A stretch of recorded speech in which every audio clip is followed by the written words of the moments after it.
হৈছে আপোনালোকে 5 minute 5 second নিশব্দে থাকক, নিজৰ অন্তৰৰ সৈতে থাকক।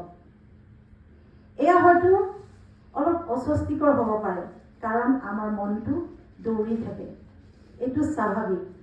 কিন্তু এই যে নিশব্দতাই আমাৰ অন্তৰত শক্তি, অভিজ্ঞতা আৰু আত্মবিশ্বাস বঢ়ায়। আত্মবিশ্বাসে আপোনাক নিজক চিনি পাবলৈ শিকায়। শক্তি আৰু অভিজ্ঞতা এয়া যিকোনো বয়সতে আহিব পাৰে।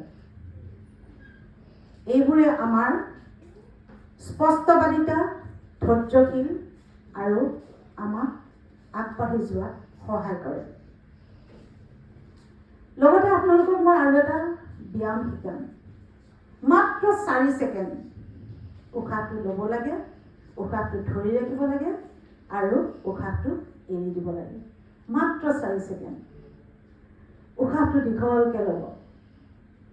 1 2 3 4 উশাহটো ধৰি ৰাখিব।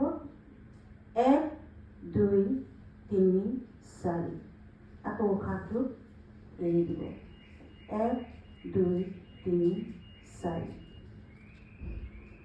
ইয়াৰ দ্বাৰা আপোনালোকৰ অন্তৰত আপোনালোকৰ বিভিন্ন চিন্তাৰ এই যে বিভিন্ন ধৰণৰ চিন্তা আহি থাকে, সেই সকলোবিলাক চিন্তাই আপোনাক দূৰ কৰি দিব। ধ্যান বা মনোযোগ বৃদ্ধি কৰিব। লগতে শৰীৰটো সুৰক্ষিত কৰি ৰাখিব। মাত্ৰ এটা শব্দ মোৰ গোটেই জীৱনটো পৰিৱৰ্তন আনি দিলে। সেই পৰিৱৰ্তনে নিশব্দে নীৰৱে মোৰ অন্তৰত থকা শক্তি, আত্মবিশ্বাসক বঢ়াই তুলিলে।